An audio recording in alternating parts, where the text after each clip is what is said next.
D'ailleurs, il m'avait dit quand j'ai quitté l'entreprise, Stéphane, tu feras pas 2 ans. Je lui fais un petit clin d'œil et je lui en veux absolument pas parce que moi, ça m'a vraiment donné l'impulsion. J'ai dit, mince, c'est bon, j'ai plus envie de bosser pour un patron. Je me sentais pas super légitime parce que j'avais estimé que j'avais pas encore beaucoup d'expérience, alors que dans les faits, c'était pas le cas. Et surtout, je savais pas trop quel prix demander et j'avais toujours peur d'être trop haut. J'avais pas trop envie de bosser avec lui en réalité. Je me suis dit, tiens, je vais doubler les prix parce que là, je suis sûr qu'il va refuser le truc. Mais quand je lui ai fait l'offre, ma plus grande surprise, c'est finalement, il m'a dit, oh, d'accord, très bien, on commence quand? Puis, et là, j'ai pris conscience qu'en fait, le prix, c'était pas du tout un frein. Il m'avait considéré comme légitime et que le problème, il n'est pas du client, hein, il venait de moi. Je me sous-estimais, quoi. Il y a beaucoup de défis redoutables comme entrepreneur. L'échec, par exemple, comment transformer un échec en une opportunité de croissance. Tu as vécu ça de manière très concrète. Ta première entreprise, tu l'as bâtie pendant 20 ans et suite aux mesures Covid, paf, gros coup dur, tu as fait faillite. La première année de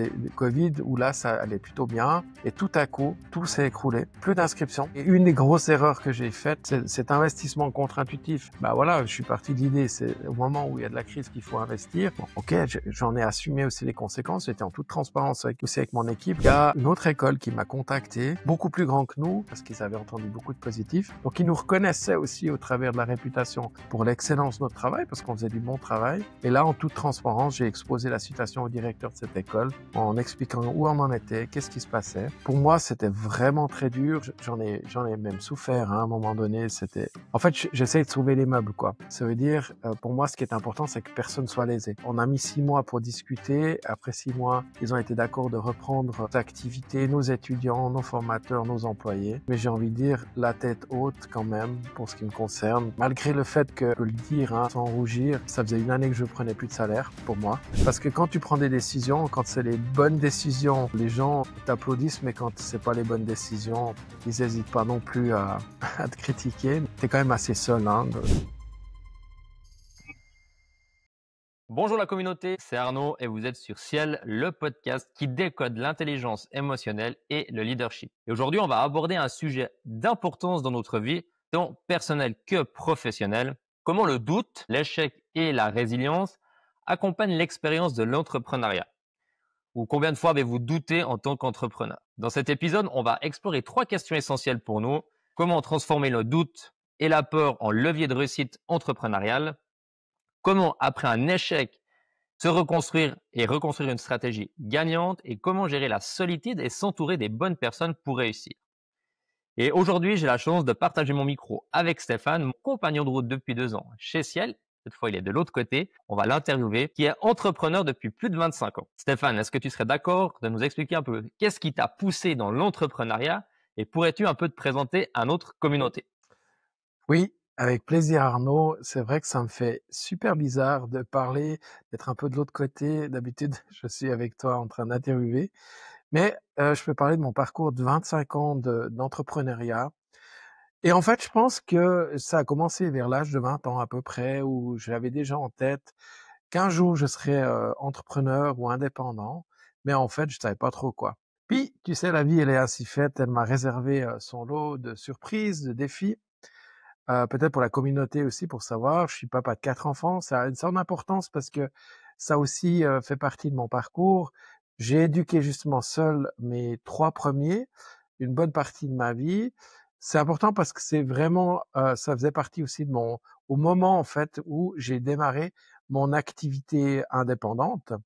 Puis je me suis lancé, c'était en 2002. Je quittais mon entreprise pour me mettre à mon compte et parce que en fait, je subissais un mobbing de mon chef, qui était en fait mon ancien collègue et puis qui est passé responsable et qui a découvert mon salaire qui était supérieur au sien.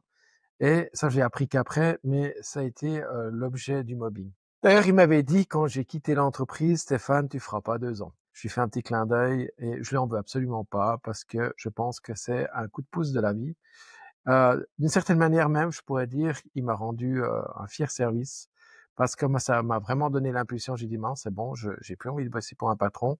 Je préfère quitter une situation confortable. Donc, j'ai donné mon congé, financièrement en tout cas parlant. Et puis, j'ai lancé ma petite entreprise. Comme on disait, ne connaît pas la crise, mais c'était pas tout à fait le cas. Et je me souviens encore à l'époque parce que j'ai fait ça, comme je l'ai dit avant, en même temps que J'avais mes 3 enfants, donc c'était quasiment en même temps, juste un peu après. J'avais une maison, j'étais à ce moment-là encore marié avec une hypothèque, un job. Comme j'ai dit, je gagnais bien ma vie. Pour l'époque, je gagnais extrêmement même bien ma vie en tant que DRH. Et j'ai quitté tout ça pour diviser mes revenus par 3. Et alors, on pourrait se poser la question, pourquoi tu t'es lancé alors? Ben, en fait, c'est assez difficile à dire. Moi, je sentais cet appel en moi. Et comme j'étais pas seul, j'étais encore marié à ce moment-là, j'avais demandé à ma femme à l'époque si elle me suivrait dans l'aventure, si je voulais m'assurer en fait que ils allaient pas quelque part être prétérités avec ça. Et je l'avais même peint le diable sur la muraille en exagérant, ou je pensais en tout cas exagérer en disant, tu sais, je vais travailler 7 jours sur 7, je vais devoir, en tout cas pendant 3 ans, pas de vacances, etc. J'essaye de lui faire un petit peu peur, parce que je me suis dit, si elle me suit dans ce cas-là, ça va être top. Bon, elle m'a répondu, c'est ok, je vais te suivre. J'ai encore dit, réfléchis bien, parce que si je me lance, ben, il y aura pas de retour en arrière. Et elle m'a dit, non, non, je te suis. Alors, j'ai fondé d'abord une société de placement personnel, parce que c'est un peu de l'univers que je venais. Et ça, je dis ça en souriant, parce que en parallèle de ça, et ça explique aussi certaines stratégies que je développerai plus tard, j'avais pris la gestion d'une petite caisse maladie. Ça représente à peu près 20% de mon activité. Ça me faisait un petit seuil de revenus, un petit coussin.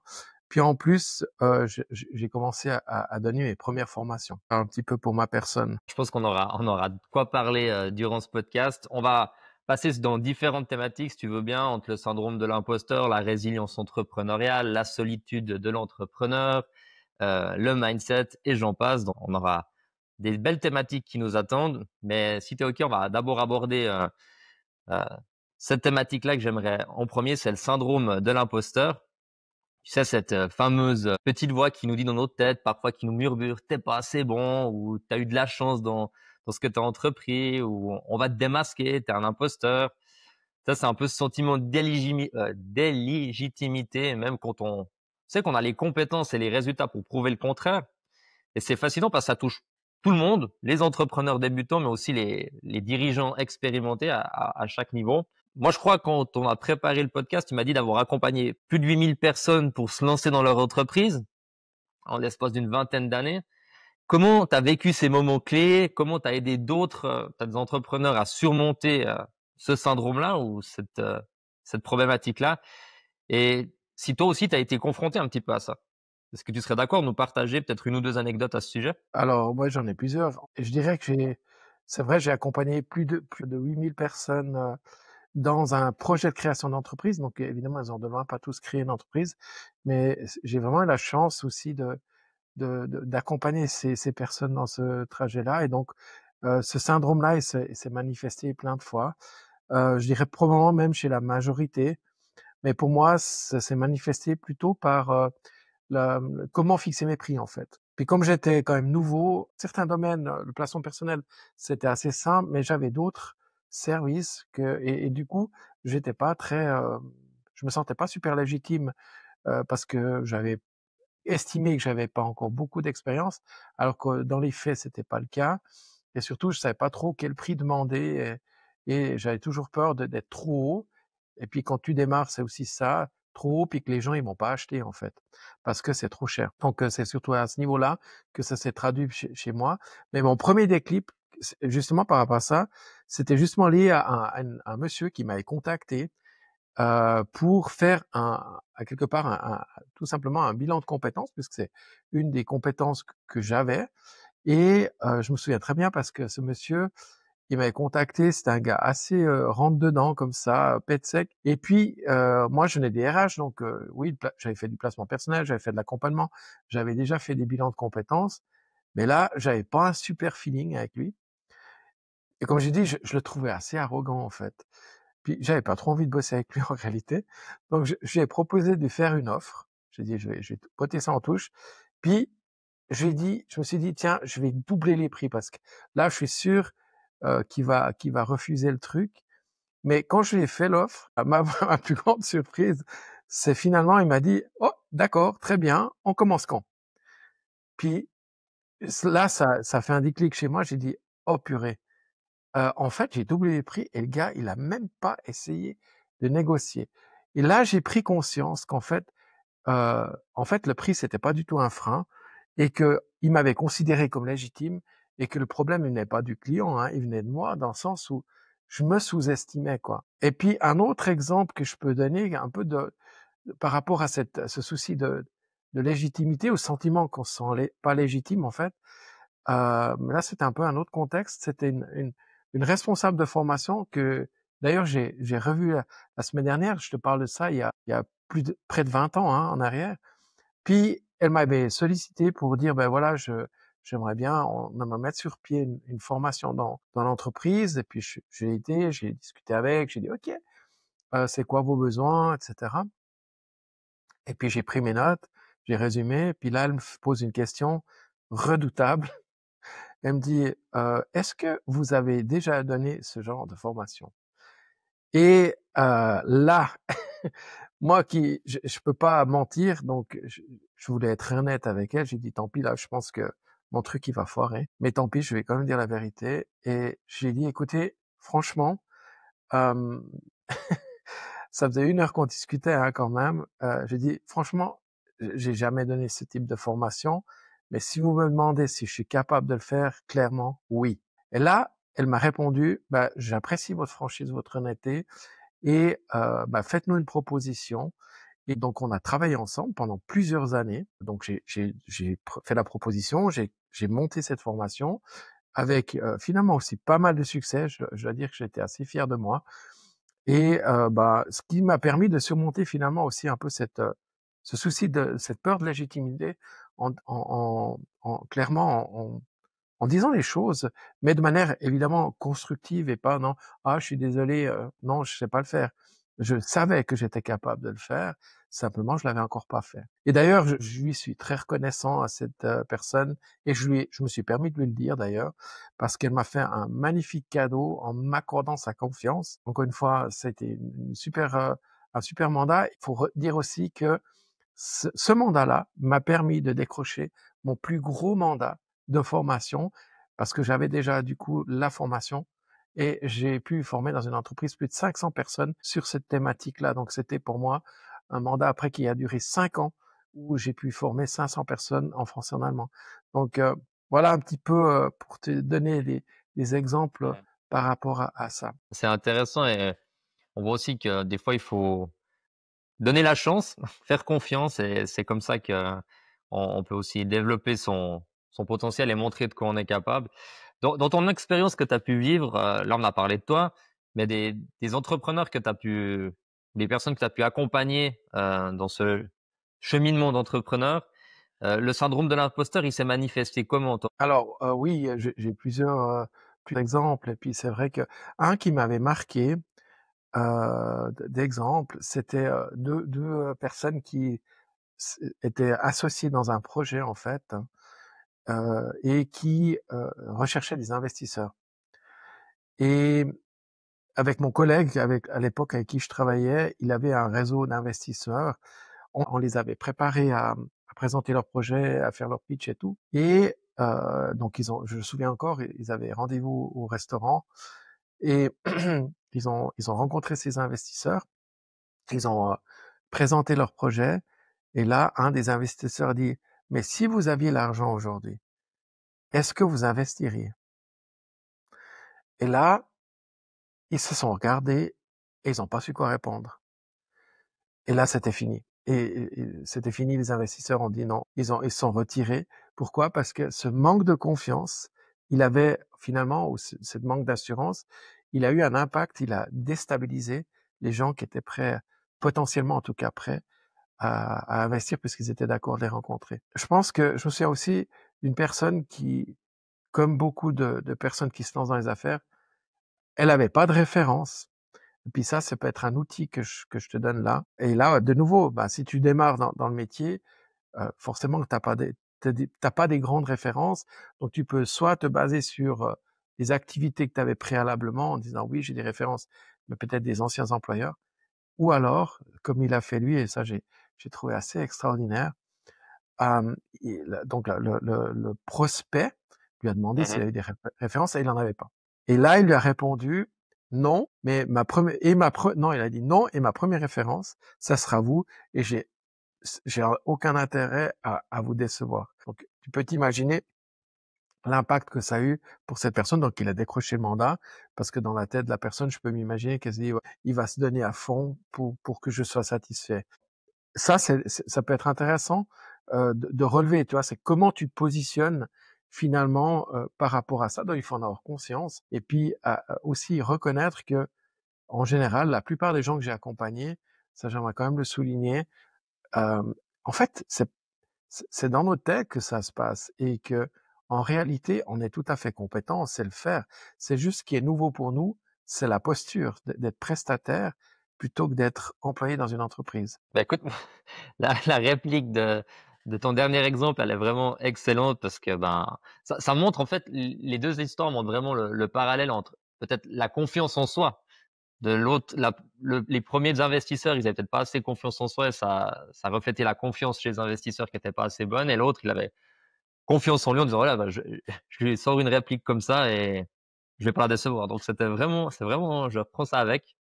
C'est intéressant. En gros, on pourrait résumer, si tu es d'accord avec moi, que le syndrome de l'imposteur, c'est un peu comme un filtre, hein. Ça déforme un petit peu notre réalité.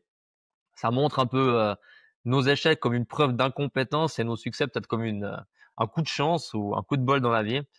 Mais je pense que les exemples que tu montres, ou que tu as expliqué, ça nous donne une bonne nouvelle, c'est que on peut transformer ça, on peut enlever ces filtres et avancer. Bon, si on passe à la résilience entrepreneuriale, qu'est-ce que tu en penses? On passe au deuxième Ah, chapitre? ça peut être une idée, ouais. Je pense qu'il y a une suite logique, hein. OK, bon, on a parlé du syndrome de l'imposteur et je pense que la résilience, elle fait partie de tout ça parce qu'il y a beaucoup de défis redoutables comme entrepreneur. L'échec, par exemple, parce que je pense que l'échec fait partie du jeu. C'est pas une question si ça va arriver ou si ça va pas arriver, mais plutôt quand ça va arriver. Et je pense que la vraie question à se poser, c'est comment rebondir, comment transformer un échec en une opportunité de croissance. Et là, on est en plein dans les compétences qui nous intéressent chez Ciel. C'est la résilience, une des 15 compétences de l'intelligence émotionnelle.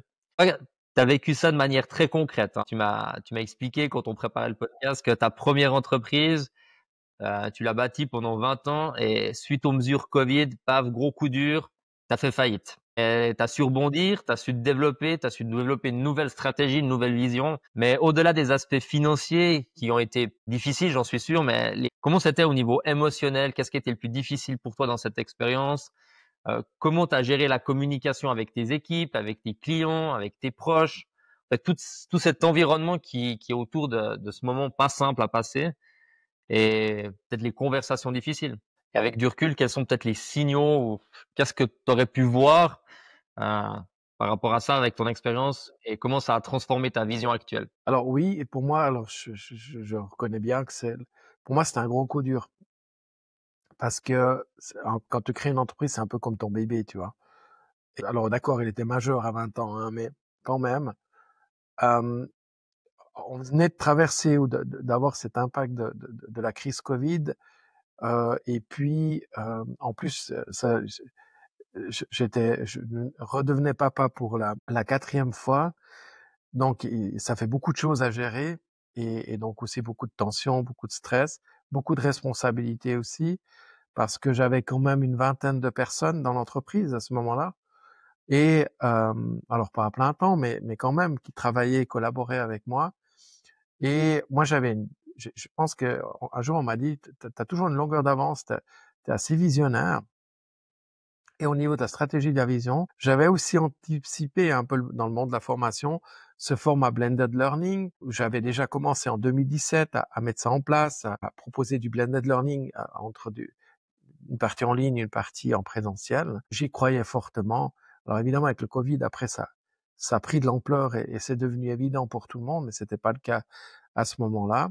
Donc on avait une longueur d'avance finalement à ce moment-là, au début du Covid, nos concurrents, et ça a été plutôt un côté extrêmement positif tout au début.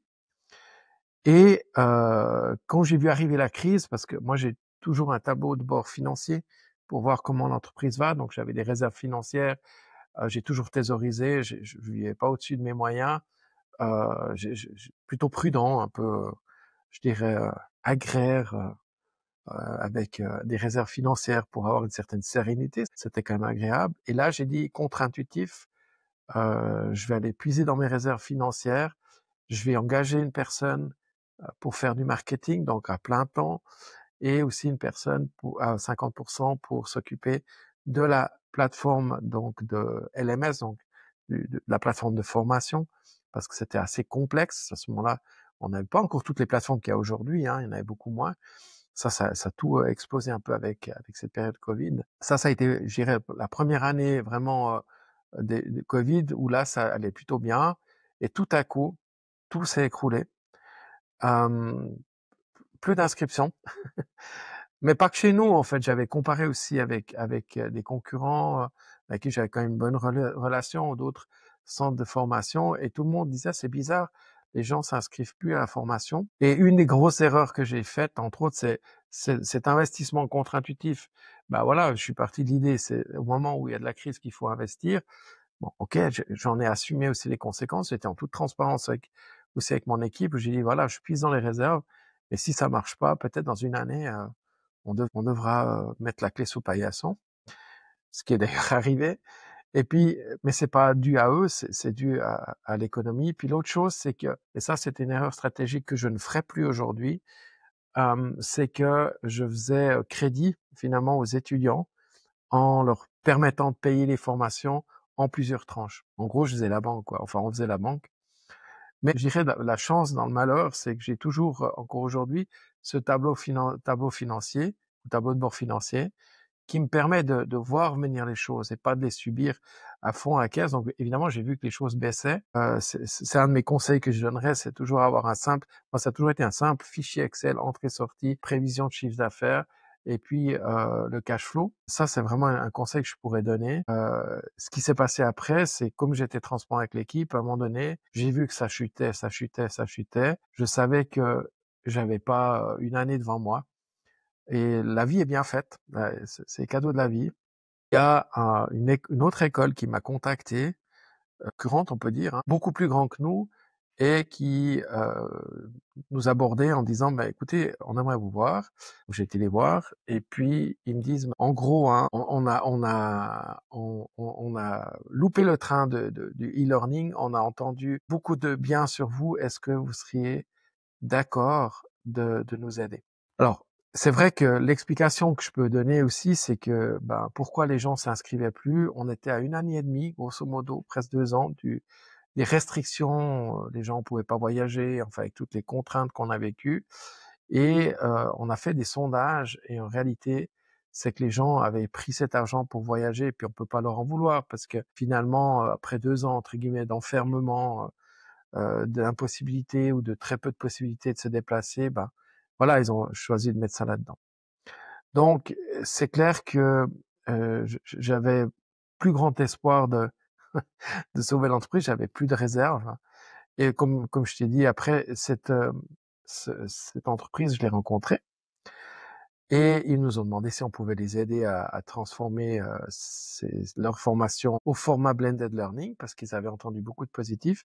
Donc ils nous reconnaissaient aussi au travers de la réputation pour l'excellence de notre travail, parce qu'on faisait du bon travail.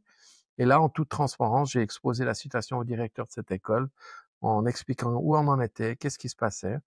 Et pour moi, c'était vraiment très dur quelque part, j'en ai même souffert, hein, à un moment donné, c'était rude, quoi, de dire, ben, je vais devoir, en fait, j'essaie de sauver les meubles, quoi. Ça veut dire, pour moi, ce qui est important, c'est que personne soit lésé, pour le moins possible. Et donc, ce que je voulais, c'était sauver les, finalement, les gens avaient en partie aussi déjà payé à l'avance, hein, les formations, mais je savais qu'on n'irait pas au bout.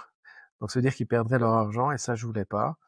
Et puis aussi pour les formatrices, formateurs et les gens qui travaillent avec moi. Donc, ça, on a mis 6 mois pour discuter. Après 6 mois, ils ont été d'accord de reprendre nos activités, nos étudiants, nos formateurs, nos employés. Et donc, avec ça, personne n'a été lésé. Et après, il y avait plus de revenus pour la société. Et évidemment, quand tu as plus de revenus, à un moment donné, plus de revenus, il y a plus d'entreprise, quoi. À un moment donné, elle part en faillite. C'est ce qui s'est passé. Mais j'ai envie de dire, la tête haute quand même, pour ce qui me concerne. Malgré le fait que, je peux le dire, hein, sans rougir, ça faisait une année que je prenais plus de salaire, pour moi. Heureusement que j'avais des activités à côté qui me permettaient quand même d'assumer, un certain nombre enfin mes charges quoi. Et puis j'ai perdu grosso modo, 200 000 francs, dans cette histoire quoi quand même. Mais finalement, ce qui était le plus dur pour moi, c'est que je me sentais vraiment responsable vis-à-vis des collaborateurs, je me sentais responsable vis-à-vis des clients, mais aussi des partenaires qui me faisaient confiance. Il y a des clients, je les avais depuis presque, plus de 20 ans, quoi.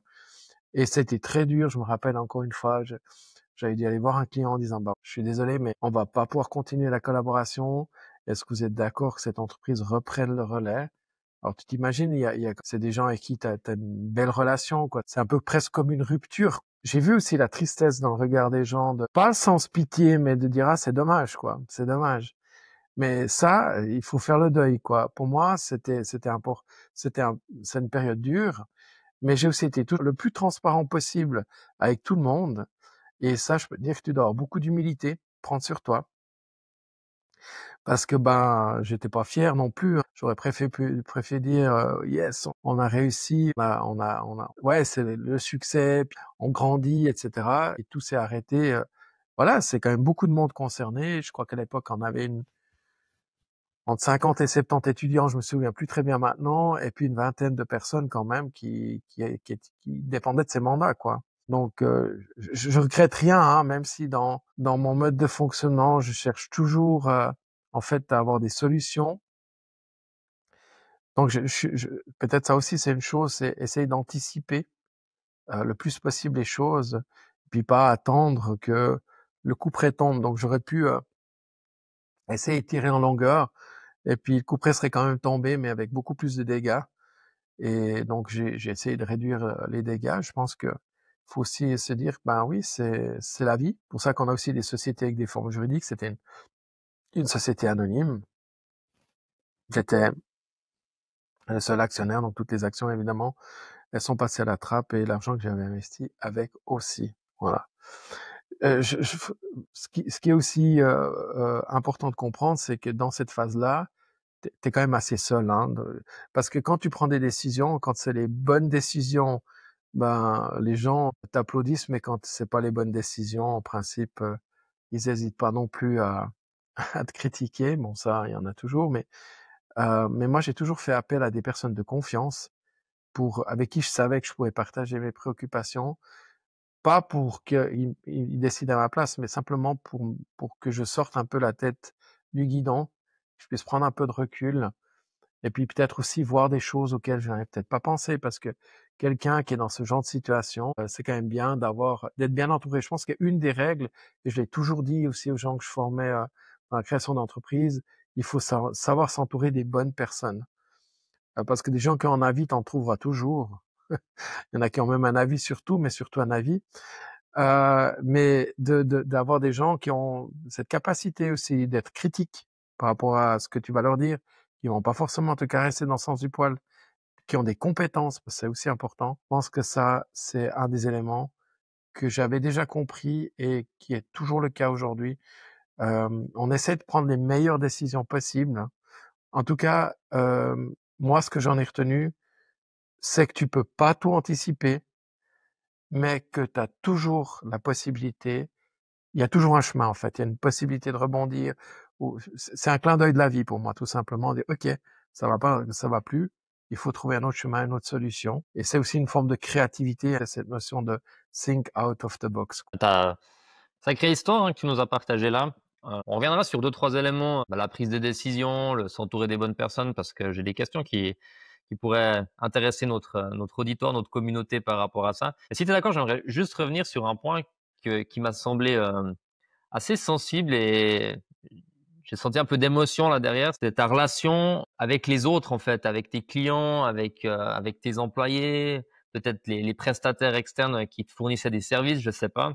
Parce qu'on voit aujourd'hui l'histoire du Covid, on pourrait faire un parallèle avec d'autres sociétés, hein, parce que on l'a entendu, il y a beaucoup qui ont eu des difficultés pendant cette période ou après, surtout dans les environnements dans lesquels on vit, hein, complètement volatiles, incertains, et complexes. Pour toi, c'était quoi qui était le plus difficile émotionnellement et psychologiquement vis-à-vis des personnes, vis-à-vis des humains, en fin de compte, avec lesquels tu travailles? pendant cette période? Je pense que, un des éléments les plus difficiles, c'est il y en a plusieurs, le sentiment d'échec quand même, se dire: «Ben, j'ai pas réussi». À ce niveau-là, ce sentiment-là, il était dur.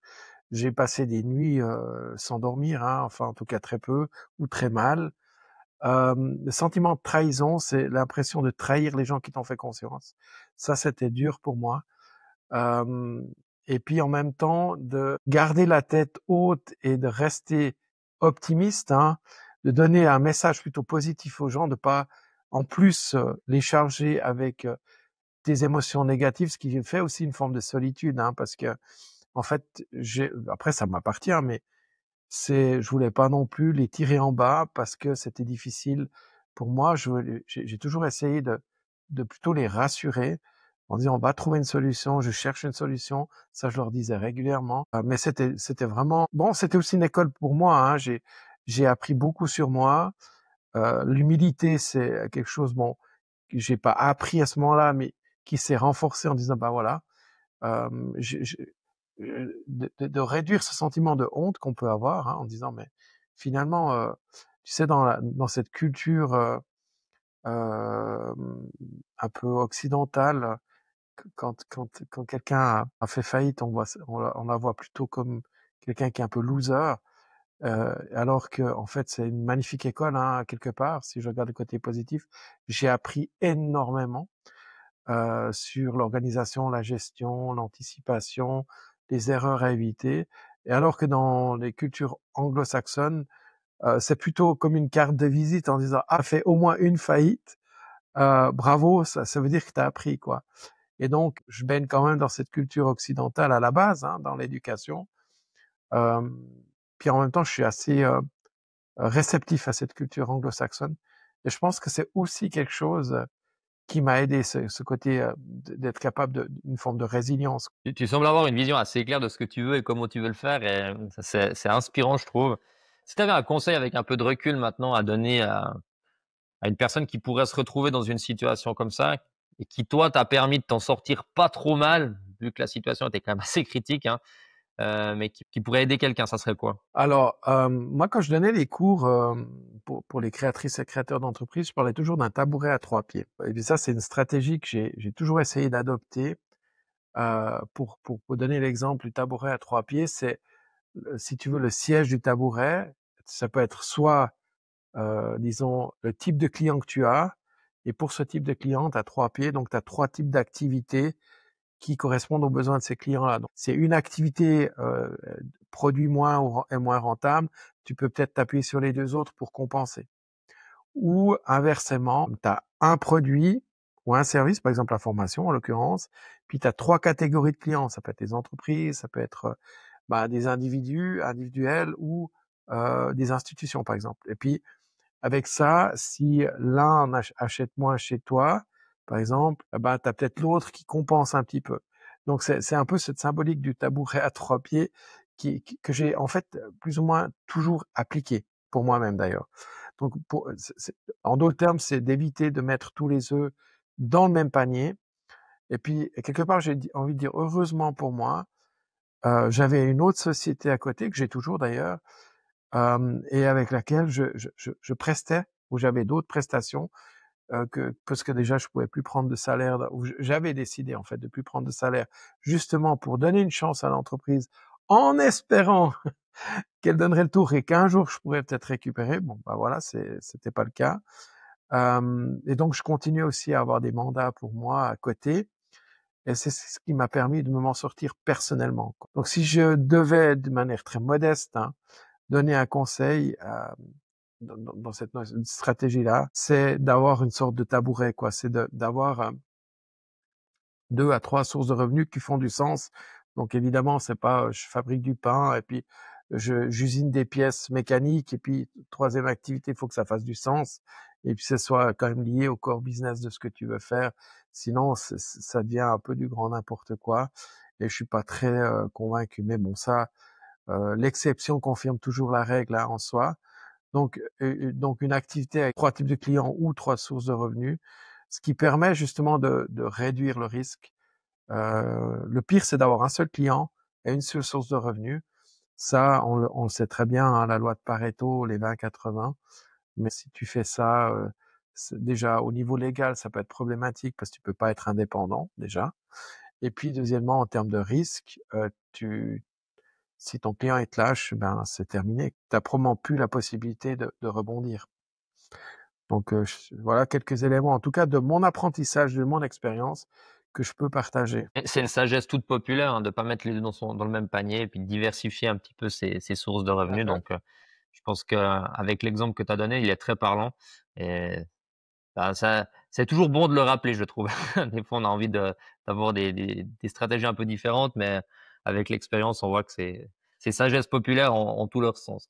Toi qui a vécu cet échec-là, comment tu as reconstruit ta vision stratégique? Est-ce que tu as changé quelque chose dans ton approche ou est-ce que tu as simplement ajusté ce que tu faisais déjà? Aujourd'hui, c'est quoi qui a concrètement changé? Qu'est-ce qui a été difficile pour toi par la suite? Ce qui a été difficile, c'est avant tout l'aspect humain. Parce que sinon, nous sommes des animaux sociaux, comme des fois je le dis. Et puis de nouveau, il y avait cette notion du sentiment de responsabilité, et le fait de devoir me séparer des gens avec qui je travaille avec beaucoup de plaisir, hein, que j'appréciais énormément, de pas pouvoir continuer à travailler avec eux, pour moi, c'était un élément difficile. Puis il y a aussi le deuil à faire de l'entreprise, hein, le deuil de l'entreprise, deuil des clients, même des lieux qu'on avait investis, qu'on avait agencés, que j'appréciais. En fait, après, ce que j'ai fait, c'est que j'ai pris un temps de réflexion, et je pense que voilà, il faut prendre du recul, il faut aussi savoir poser un moment. Et je me suis demandé ce que je voulais maintenant. Qu'est-ce qui est peut-être c'est le moment aussi de faire un peu un bilan de vie. Moi, ce qui est sûr, c'est que j'aime travailler avec des gens. Et je me suis dit, bah, je veux plus forcément avoir des salariés. Et dans mes lectures, parce que je lis beaucoup, j'ai commencé à m'intéresser aussi à l'intelligence émotionnelle, entre autres. Ben, c'est ce qui nous règne à quelque part aussi aujourd'hui, nous deux. Et pour moi, c'est devenu une évidence quand j'ai commencé à faire ça. Donc, ma stratégie, c'est beaucoup aller chercher d'informations. Beaucoup d'informations, presque une saturation d'informations, parce qu'on a tellement, en tout cas pour moi, plus j'ai d'informations, plus je suis un peu overload, plus les choses viennent claires. Ça peut paraître paradoxal ou contre-intuitif, mais à un moment donné, c'est comme une clarté qui arrive. Donc, je vais chercher beaucoup d'informations, lecture, échange, podcast, tout ce que tu veux. Et j'ai commencé à m'intéresser à cette intelligence émotionnelle. Mais je suis je me suis même demandé pourquoi je me suis pas intéressé à ça avant, parce que pour moi, en fait, c'était une suite logique de tout ce que je connaissais déjà, de toutes les études que j'avais fait en parallèle tout au long de ces années. Et du coup, je me suis formé aussi dans ce domaine-là. J'ai suivi des formations, je me suis documenté, etc. Bon, après, il y avait beaucoup de choses que je connaissais déjà parce que j'ai fait de la psycho, etc. Et c'est le thème qui m'habitait en fait. Et c'est ce qui me manquait dans mon parcours professionnel. Je me suis rendu compte à ce moment-là. Et comme j'anime moi des séminaires de cadres depuis aussi plus de 20 ans, ben, j'ai voulu développer une formation qui couvre ce thème plus spécifiquement. Et c'est d'ailleurs aussi à ce moment-là que nos chemins se sont croisés. Et pour moi aussi une magnifique rencontre que je peux dire ouvertement aussi et que je dis à qui veut l'entendre. Et je dis souvent dans la vie, il n'y a pas de hasard, il y a que des rendez-vous. Donc c'est un magnifique rendez-vous de la vie. Maintenant, ce qui a changé, c'est que j'ai envie de travailler avec des gens que j'apprécie et dont tu en fais partie. Et en gros, je vais dire quelque chose d'un peu vilain, mais moi, les gens les cons, qui passent leur chemin, quoi. Ça m'intéresse plus de travailler avec des gens avec qui j'aurais pas envie de passer du temps, quoi. J'ai autre chose à faire de ma vie que de perdre du temps avec des gens inintéressants. Alors, ils sont peut-être intéressants pour d'autres et j'ai pas à les juger, mais c'est mon choix, voilà. Un petit peu par rapport à ça, c'est vraiment ce qui a changé dans mon approche, c'est de choisir avec qui je veux travailler, ce que j'ai envie de faire, et peut-être une chose aussi, c'est de faire moins de choses, parce que j'aurais eu tendance à faire beaucoup de choses. Et aujourd'hui, j'ai déjà bien réduit le nombre d'activités et je suis peut-être plus focus sur moins de choses, mais de manière plus en profondeur et plus intensif. T'as des outils, toi, avec tout ce que tu nous expliques ici, des outils, des méthodes spécifiques pour rebondir face à l'échec ou peut-être au niveau de la planification stratégique, un truc qu'on pourrait donner à nos auditeurs pour ouais, qui sont entrepreneurs, qui sont en train de se poser des questions pour se lancer dans une activité, comment ils pourraient faire pour rebondir après un échec. Et toi, c'est quoi ton approche qui a évolué après cette expérience? Alors, je dirais pas forcément. La première chose que j'ai envie d'évoquer, c'est pas forcément un outil, c'est une attitude. Et cette attitude, c'est la curiosité, être curieux, curieux, comme un enfant en fait. Garder cette âme d'enfant. Donc, c'est de rester attentif au marché, de voir ce qui se passe, de faire aussi c'est ce qu'on appelle la veille marché, de la veille économique, observer les tendances, voir un peu comment les choses évoluent, essayer d'avoir une longueur d'avance sur les autres aussi, essayer d'innover, avoir le courage aussi de peut-être pas faire comme les autres justement, pour rebondir, pour comme j'ai dit tout à l'heure, avoir cet esprit un peu think out of the box et apprendre nos erreurs, puis surtout éviter de les reproduire et surtout de se remettre en selle aussi à un moment donné. C'est j'aime bien dire on n'apprend pas à tomber, on apprend à se relever. Mais voilà, tu l'as dit tout au début du podcast, tu as dit c'est pas la question, c'est pas si il y aura des échecs ou des problématiques, c'est juste quand. Donc évidemment, on essaie de les réduire en faisant de la gestion de risque aussi. Donc ça fait partie aussi des éléments, c'est anticiper les risques en disant mais quels sont les risques principaux que je pourrais rencontrer et puis mettre des stratégies en place pour au moins réduire ou minimiser le risque plutôt que de le subir. Donc il y a beaucoup d'anticipation. Euh, Après, dans ma manière de fonctionner, je dis, je lis beaucoup, j'écoute beaucoup et surtout j'écris, je mets par écrit mes idées. Au début, je mets un peu de manière anarchique, je note tout ce qui me vient dans ma tête, je pose. Puis après, je restructure les informations, les idées, je complète. Et puis finalement, je vais chercher à vérifier si mon idée elle a un véritable potentiel, au même titre que quand j'ai été convaincu à un moment donné, en lisant, en documentant, que le blended learning, c'est la manière d'enseigner du futur. Quand je parle de ça, c'était en 2017. J'ai commencé à y réfléchir avant, mais en 2017, il n'y avait pas le Covid, il n'y avait pas tout ça. On avait dû prendre un bâton de pèlerin pour convaincre les gens que c'est cool le blended learning, c'est intéressant, tu gagnes du temps, tu gagnes en souplesse, etc. Et après, ben oui, avec le Covid, tout le monde s'y est mis parce qu'on n'avait pas le choix en fait. Donc en ce sens-là, ça nous a apporté beaucoup. Et puis aussi, ma formation en neurosciences m'a évidemment aussi enrichi en termes de connaissances sur comment fonctionne notre cerveau et ça n'a que conforté finalement euh, cette vision-là. Et après, il faut prendre des risques, mais aussi le risque de se confronter à des personnes qui ont un esprit critique. Ça, je trouve intéressant. Il faut pas aller, je dis ça de manière, alors faut le prendre au 25e degré, ce que je suis en train de dire. Éviter les conjoints qui sont des fois trop critiques mais pas constructifs, ou la belle-mère, hein, parce que c'est plutôt des gens qui ont une expertise dans le domaine où tu vas aller, qui sont d'accord de partager avec toi et où tu dois être prêt à entendre des choses. J'ai d'ailleurs une anecdote à ce niveau-là. La première fois que j'ai voulu créer mon entreprise, j'ai fait un business plan à l'époque. Ça date maintenant, mais et puis j'ai été voir un copain qui avait une boîte qui tournait bien, vraiment bien. C'est une grosse boîte. Et j'ai dit, lui, c'est un entrepreneur qui réussit, il va me donner un avis. Puis j'ai été lui présenter mon business plan. Il regarde le business plan, il dit, ouais, c'est bien, Stéphane. Et tu penses que vous serez combien dans cette entreprise à diriger? Et moi, alors là, j'avais encore l'ego un peu en haut. J'ai dit, personne, moi, je veux pas partager ça avec quelqu'un, je vais faire ça tout seul. Et là, il me regarde, puis il dit, mais tu préfères quoi? Une part d'un million ou l'entier de rien du tout? Et j'avais dit, tu me fais chier. Et je l'avais dit comme ça, mais j'avais compris ce qu'il voulait me dire. En fait, c'est aussi cette capacité de nouveau de s'entourer. Et je trouvais ça intéressant aussi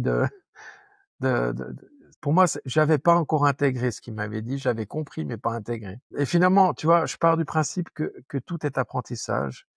Et dans un certain sens, bah, l'échec, il existe que si tu en retires pas l'apprentissage et les leçons.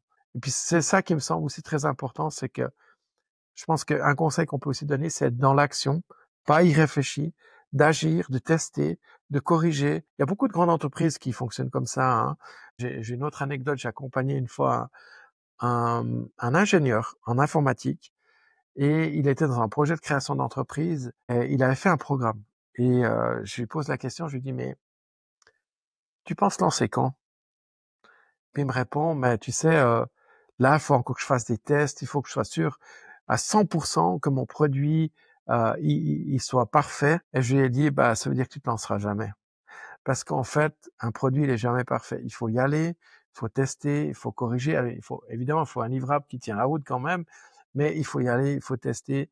Et ça a été la même chose d'ailleurs quand on s'est lancé dans Blended Learning. Si on regarde ce qu'on a fait à l'époque et aujourd'hui, mais on était des amateurs, quoi.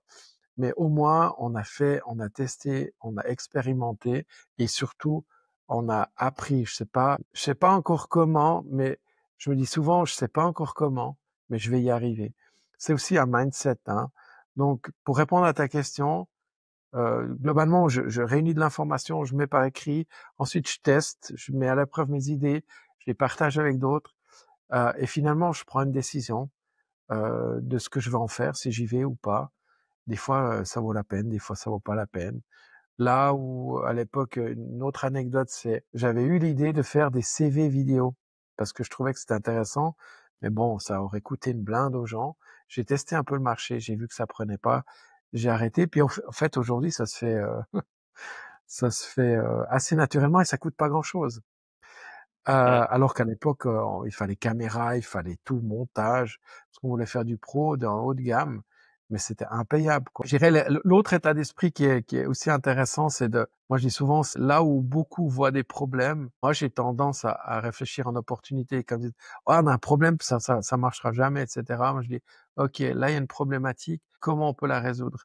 Quel est le besoin derrière?» Et ça, c'est aussi la vision entrepreneuriale. Combien de fois je me suis surpris à dire: «Mais ils ont pas vu qu'on pouvait faire ça?» Tu vois? Avec tout ce que tu me racontes, est-ce que tu penses que l'échec, c'est finalement une étape assez nécessaire pour un entrepreneur pour qu'il devienne résilient?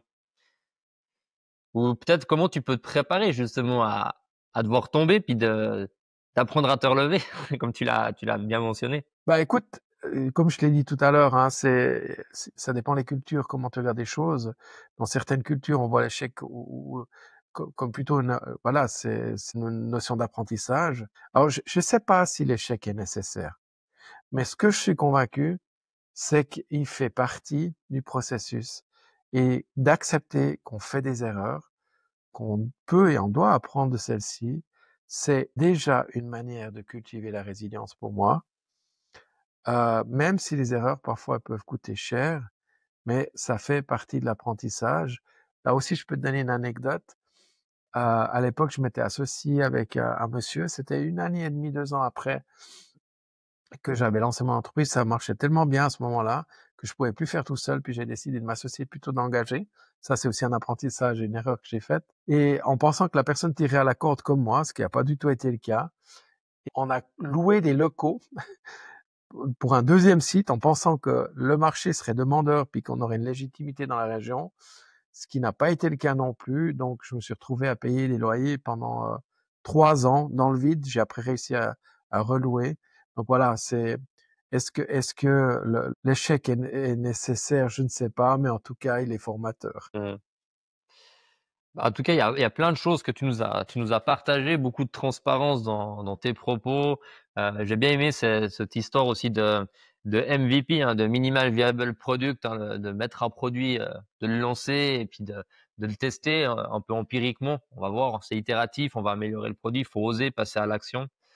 Ton histoire, elle montre également que plus c'est difficile ou quand il y a des moments très difficiles, ça peut devenir des tremplins, des belles opportunités pour rebondir. C'est vraiment un état d'esprit comme tu l'as bien, expliqué, d'avoir une vision assez forte, mais qui évolue parce que, ben, en entendant un peu ce que tu nous as raconté, bah, ça a évolué, il y a des choses que tu as adaptées, que tu as changées et ça me donne un peu la transition assez idéale pour, aborder la 3e partie qui est un peu la prise de décision et peut-être les conséquences d'une non-décision. Toi, je pense que c'est pour tout le monde, hein. On a une vision assez claire, mais il faut savoir prendre on a une vision assez claire, mais il faut prendre des décisions et des fois, c'est en période d'incertitude. Tu sais pas toujours si ça va marcher. Tu nous as bien expliqué ça. Là aussi, il y a beaucoup d'entrepreneurs qui se trouvent parfois peut-être un peu paralysés avec le fait de devoir décider, de prendre des décisions. Et un peu la thématique de ce podcast, c'était le doute, hein, savoir comment on agit avec le doute. Le doute s'installe. Il y a beaucoup d'options. il y a des peurs qui sont là. On a peur de se tromper, de faire faux, d'avoir des conséquences négatives. Ça peut nous empêcher d'avancer. Toi, dans la prise de décision critique, comment tu fonctionnes dans des périodes d'incertitude? Quelle place elles ont les émotions dans le processus décisionnel pour toi? Tu pourrais nous parler un petit peu d'une décision peut-être particulièrement déchirante qui a dû être dure à prendre ou quelque chose où tu avais un peu une dissonance entre ton cœur et ta tête, où tu dis: «Ouais, rationnellement, c'est pas bon, mais mon cœur me dit de faire ça différemment». Tu aurais peut-être une ou 2 anecdotes à nous donner par rapport à ça? Alors moi, j'ai eu beaucoup de décisions difficiles à prendre, hein, puis je pense que j'en aurai encore dans ma vie, déjà en tant que papa, puis après en tant qu'entrepreneur. Mais je peux te donner un premier exemple, c'est, justement quand j'avais mon premier associé et puis qu'on s'est retrouvés, en fait, j'étais en plus en période de divorce, donc que du bonheur. Et j'étais super déçu et même en colère contre mon associé parce que, en réalité, lui produisait 5% du chiffre d'affaires alors qu'il était censé en faire beaucoup plus. Et il était plein de revendications dans un état d'esprit plutôt d'employé que d'entrepreneur. Et un jour, on s'est assis. Moi, j'avais de nouveau mon tableau de bord et je le regarde, puis je vais pas donner son prénom maintenant parce que c'est pas nécessaire, mais je le regarde, puis je dis, tu sais, voilà la situation. Il me dit, ah ben c'est bien que tu me parles de ça parce que je voulais te parler de mes vacances puis de mon augmentation de salaire. Et là, à l'intérieur, j'étais prêt à exploser puis à lui plonger dessus. Et à l'intérieur, ça bouillonnait. Hein. J'étais prêt à. J'ai dit, tu sais, on va mettre ça en pause. On se revoit la semaine prochaine. Et puis je suis venu avec des faits en fait, parce qu'après il faut aussi dans la prise de décision, il faut avoir des éléments tangibles. Donc j'ai dit, regarde, j'ai juste une question à te poser. Là, tu me dis que tu auras une augmentation de salaire. Je sais plus par cœur, mais c'était grosso modo entre 3 et 5%. J'ai dit, toi, tu fais, on va dire maintenant 5% du chiffre d'affaires. Moi, j'en fais 95%. Je gagne nettement moins que toi parce que c'était un choix qu'on avait fait que je puisse récupérer plus tard. Et toi, tu me demandes une augmentation de salaire. Comment tu justifies ça? Ouais, bon, d'accord, t'as raison, peut-être pas maintenant, mais mes vacances. Puis là, j'ai compris. J'ai dit, il est pas du tout dans un mindset entrepreneurial. Il s'est fait engager dans une boîte, il a certes mis de l'argent, que je lui ai d'ailleurs remboursé. Il n'a pas perdu une bille là-dessus. Mais j'ai dit, écoute, maintenant, il y a deux solutions. C'est soit tu quittes l'entreprise, ou de toute façon, on va dans le mur. Et du coup, il a quitté l'entreprise, il s'est mis au chômage. Et moi, j'ai repris l'entreprise et puis bonheur, au même moment, j'ai un gros mandat qui tombait et puis j'ai pu restaurer l'entreprise. Donc, tu vois, ça, c'est un moment difficile parce que finalement, tu avais fait confiance à la personne, tu as investi du temps, tu as investi de l'énergie, c'est toi qui as donné l'impulsion et tu vois que la personne ne tire pas la corde avec toi. Ça, c'est pas cool. Puis un deuxième exemple que je peux te donner, est, ça faisait 7 ans que je travaillais avec ce monsieur qui était devenu un vrai ami pour moi. Donc on faisait beaucoup de mandats ensemble. C'était vraiment quelqu'un de chouette, quoi. Et il est toujours quelqu'un de chouette. Et il a commencé à dysfonctionner. Les clients ont commencé à réclamer. Je me suis assis une première fois avec lui. J'ai dit, écoute, là, on a des soucis. Comment tu vois les choses? Non, t'as raison, etc. Et puis, j'ai dit, OK, qu'est-ce que tu mets en place? Oui, d'accord, OK. Et puis, quelques temps après, c'était le même problème. Puis, à un moment donné, il n'était pas mon associé, hein. Il était mandaté par moi depuis 7 ans quand même. Donc, je dirais que c'est quand même déjà une vraie amitié qui s'était instaurée. Il était très serviable, mais ça allait plus du tout. Et j'ai dû lui dire, écoute, voilà, je suis désolé, notre aventure va s'arrêter là, quoi. On peut pas continuer à travailler ensemble. Voilà des exemples de situations, des décisions qui sont difficiles à prendre. Et puis, bien sûr, la dernière, c'est de vider de la substance l'entreprise et de se dire, ben voilà, cette entreprise se termine là, quoi. Dans tout ce processus de décision, qu'est-ce qui a évolué chez toi au fil des années par rapport aux erreurs que tu as appris et tout ça? Bah, tu sais, on apprend, je crois, de ses erreurs, mais enfin, j'espère. J'aime dire qu'on apprend, comme je t'ai dit, on n'apprend pas à tomber, mais on apprend à se relever. Ce que j'évite, c'est de refaire les mêmes erreurs. Les ressentis, avant, pendant et après, c'est aussi, même si j'ai pesé le pour et le contre, ça m'a travaillé, c'est les doutes. Je dirais que ce qui a changé dans la manière de prendre des décisions, pas beaucoup de choses au fil des années. Ça s'est plutôt affiné, mais clairement, j'essaie de rester factuel, d'avoir des éléments clairs, des données, pour que je retombe pas finalement à tomber dans les mêmes erreurs. J'ai appris à mieux discerner avec qui je veux travailler ou collaborer, à être beaucoup plus à l'écoute de mon ressenti, de mon intuition, dans ma petite voix intérieure. Il y a pas longtemps, ça s'est manifesté, j'avais échangé avec toi où j'ai dit: «Mais nom de chien, je sens, il faut qu'on aille dans cette direction-là» et après on est tombé d'accord aussi là-dessus et en fait, je suis convaincu que c'était le bon choix. Donc il y a quelque chose qui est pas forcément de l'ordre toujours du rationnel, cette petite voix qui te parle. Moi, j'ai toujours regretté quand je l'ai pas écoutée, donc aujourd'hui, j'évite de regretter.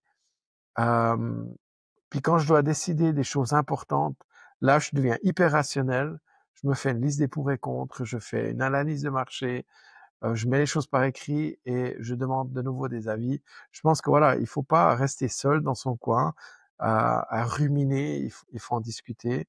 Et je demande aux gens aussi de me donner leur avis, sans complaisance, mais avec bienveillance.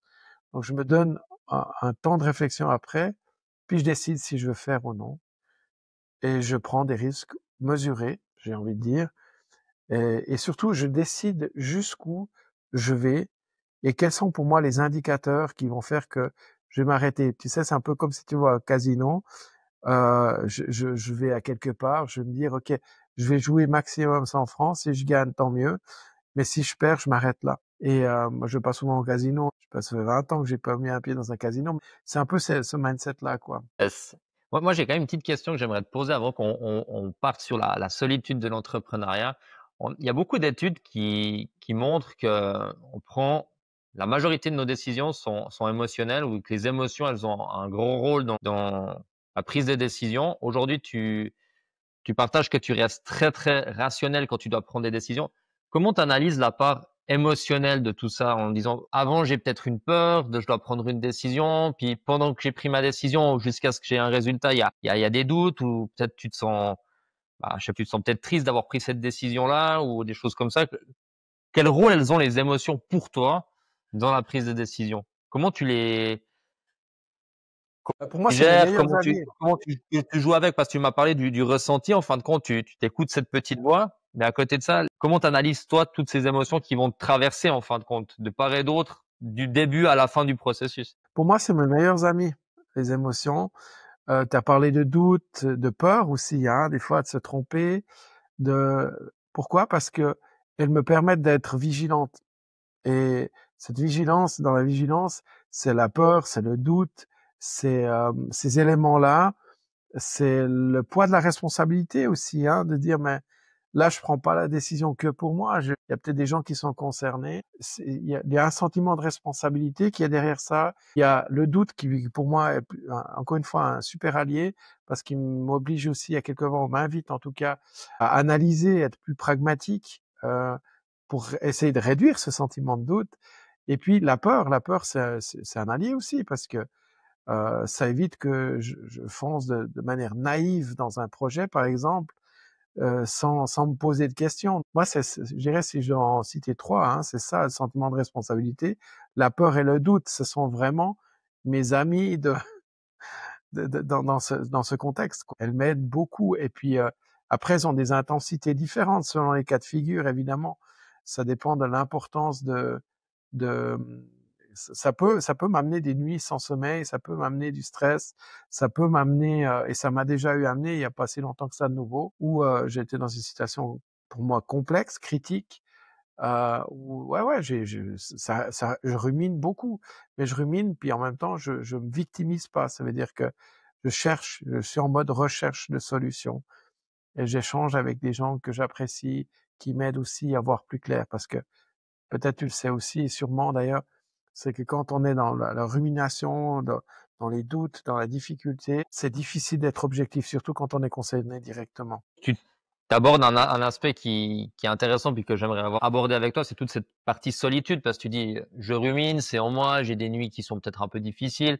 Heu, la partie, solo ou un peu tabou peut-être de l'entrepreneuriat, c'est quand même cette solitude. On peut être entouré d'associés, d'amis, de famille, de conseillers, de coachs, j'en sais rien quoi autour de toi, d'une équipe pour prendre des décisions cruciales.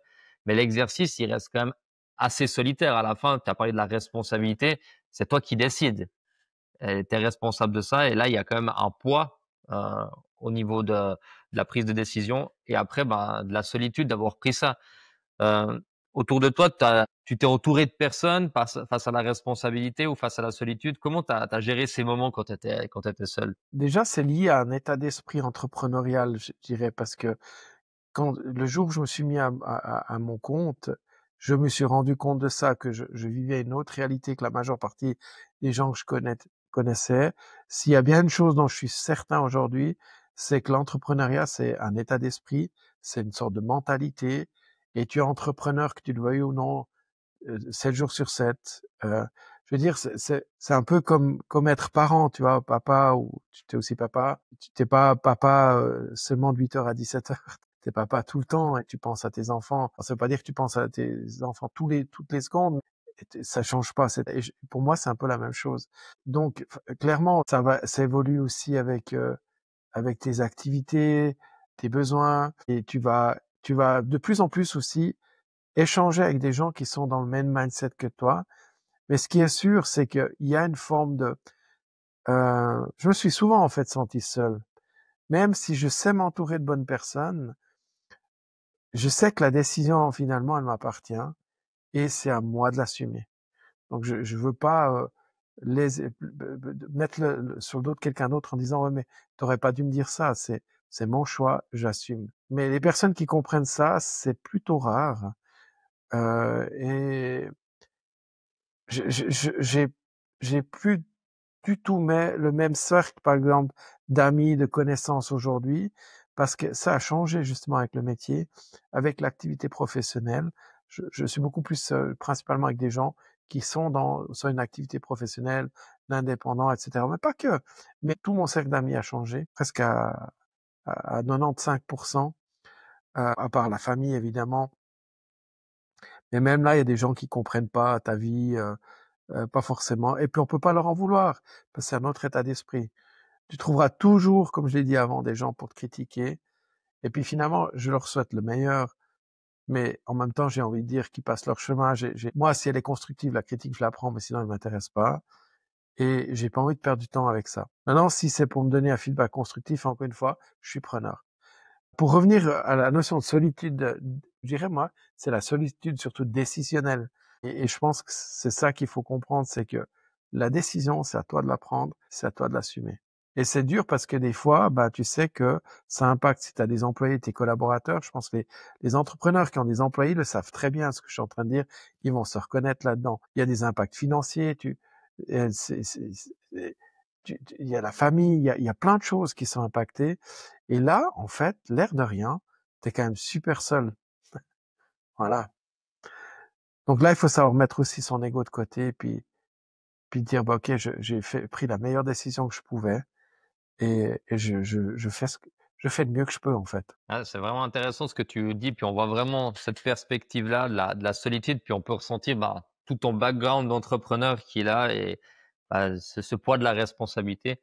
C'est intéressant aussi de voir toute cette vision du cercle social et amical qui change et c'est normal d'une certaine manière. On évolue, on change, un peu de statut peut-être et d'état d'esprit. Moi, j'avais lu une citation de Jim Rohn que j'aime bien, c'est quoi? On est la moyenne des 5 personnes qu'on côtoie le plus et ça montre pour moi l'importance aussi de l'entourage quand on entreprend. C'est de bien s'entourer des bonnes personnes pour pouvoir, évoluer dans la direction qu'on souhaite. D'où la vision que tu parlais aussi tout à l'heure. Hem, je te rejoins, sur tous ces aspects-là.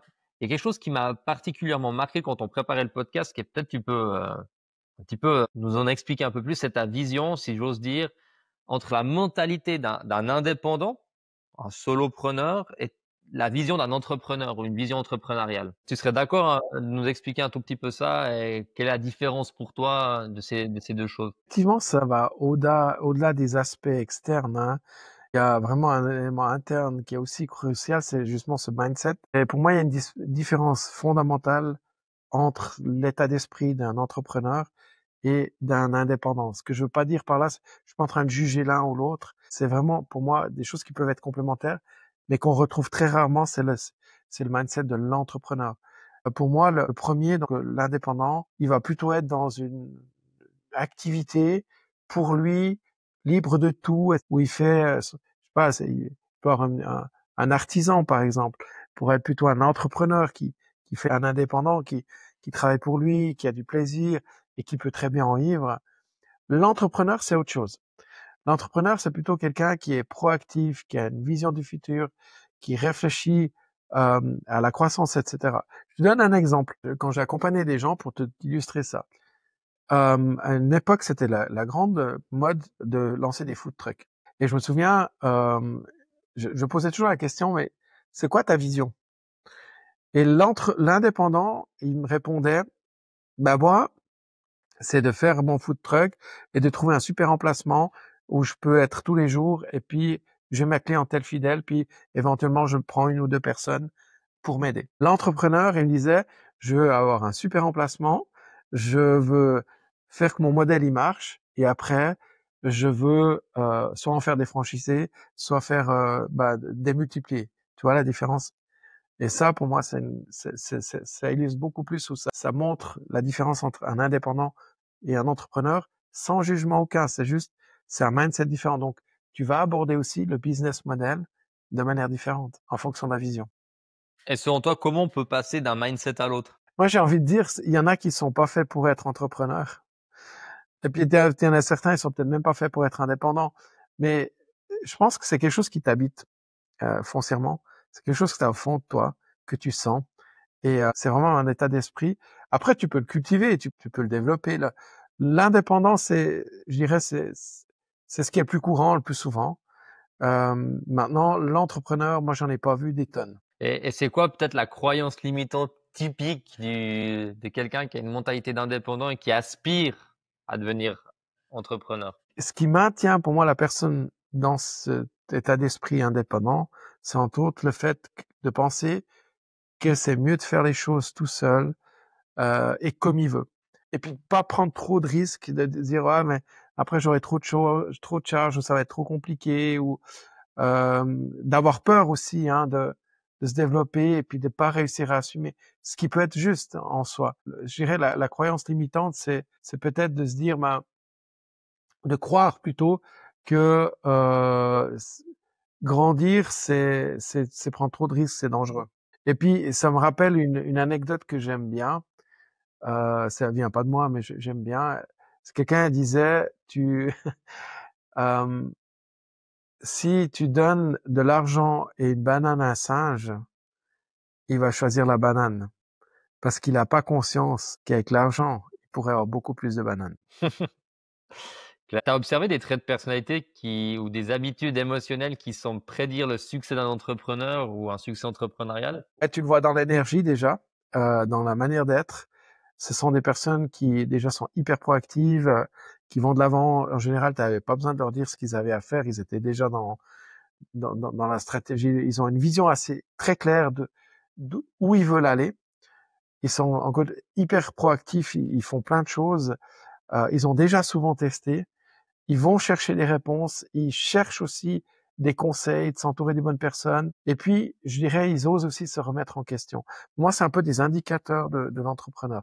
Mais tu le vois dans l'énergie. Et si tu avais 3 grandes leçons de vie ou 3 grandes, recommandations que tu pourrais, donner à nos auditeurs qui rétrospectivement maintenant, sont vraiment claires pour toi par rapport à tout ce que tu as vécu, ça serait quoi? Je dirais, alors, la première, je l'ai dit plusieurs fois, mais c'est clair pour moi, c'est savoir s'entourer des bonnes personnes. Et là, c'est euh, aussi des personnes qui te donnent de l'énergie et qui te font avancer. Des personnes qui euh, te challenge avec bienveillance. Donc, ils sont pas dans la flatterie, tu vois, par exemple. Des personnes qui n'hésitent pas à te faire évoluer et aussi t'amènent des réflexions qui te permettent de te remettre en question. La deuxième chose, c'est vraiment avoir un mindset de croissance. Ça veut dire, en gros, c'est de voir en chaque problème une solution et pas dans chaque solution un problème. Euh, de rester curieux. Pour moi, la curiosité est un excellent atout. Ça fait partie de la croissance et ouvert, même si tu as eu des échecs. D'accord? Et de partir du principe que tout est opportunité d'apprentissage. Et puis finalement, le doute, qui est notre allié, il fait partie du voyage, mais c'est pas lui qui conduit. C'est pas le chauffeur. Et le troisième, c'est cultiver sa résilience, notamment avec des outils aussi concrets pour t'aider. Comme j'ai dit, moi j'ai mon tableau de bord de suivi des finances, qui est vraiment mon outil de pilotage. Et puis mon histoire du tabouret, diversifier ses activités, ses sources de revenus, avec une vraie cohérence, et puis mettre par écrit ses idées, les confronter régulièrement aussi à la réalité. Je dirais c'est ces trois choses-là donc que je pourrais partager. Bah, écoute, excellent, excellent. Bah, avant de conclure ce podcast, je tiens vraiment à te remercier sincèrement, Stéphane, pour ton authenticité, ta générosité, tout ce que tu as partagé avec nous, les moments de doute, les échecs, aussi les réussites que tu as eues. Ça a demandé du courage, je pense, de te livrer de cette manière-là chez nous, et j'espère que nos auditeurs ils mesurent aussi la valeur de ce témoignage en toute sincérité, vraiment brute comme tu l'as fait. Moi, ce qui me frappe dans ton parcours quand je t'écoute, c'est cette capacité à transformer vraiment les obstacles en des opportunités. Tu as fait faillite avec ton entreprise après 20 ans, tu aurais pu être un point final à tout ce que tu voulais faire et retourner peut-être comme employé, mais tu as fait autre chose, c'était un point de départ vers l'intelligence émotionnelle et notre collaboration avec Ciel, et j'en suis très très content parce qu'on vit une belle histoire. Pour vous qui nous écoutez, j'espère que cet échange vous a donné non seulement des outils concrets, mais aussi le courage d'embrasser vos propres doutes. Stéphane l'a dit, le doute, c'est un compagnon, hein, il fait partie du voyage, mais c'est pas le conducteur de votre vie. Il faut oser avancer malgré certaines incertitudes. L'entrepreneuriat, c'est pas un chemin facile, c'est sinueux, mais comme on a pu l'entendre avec Stéphane aujourd'hui, c'est à chaque détour, à chaque petit truc, à chaque coin, il y a quelque chose qui peut nous amener des belles découvertes, des belles rencontres. Donc, si je peux conclure là-dessus, les 3 leçons que nous a données Stéphane qui sont essentielles, c'est s'entourer des bonnes personnes, celles qui vous font grandir, cultiver vraiment cet état d'esprit, ce mindset de croissance face aux défis, et mettez en place des structures concrètes, des tableaux de bord, des stratégies, diversifier un peu vos sources de revenus. Ça, je pense que c'est hyper important. Si cet épisode a résonné en vous, donc vous n'hésitez pas, vous le partagez, vous le likez, vous venez nous suivre sur les différents réseaux sociaux, parce que chez Ciel, c'est ce qu'on propose, des formations, on propose du coaching, de l'intelligence émotionnelle pour vous accompagner dans vos parcours entrepreneurial et professionnel. Notre prochain épisode sortira dans une quinzaine de jours, donc restez attentifs sur notre chaîne YouTube, il y aura quelque chose qui va sortir. D'ici là, rappelez-vous que le doute, c'est pas votre ennemi, c'est vraiment un compagnon de route, bien l'apprivoiser et ça peut vraiment devenir un vrai allié dans l'aventure entrepreneuriale. Stéphane, je te remercie sincèrement d'avoir partagé ce temps avec nous et à tout bientôt. À tout bientôt, avec plaisir.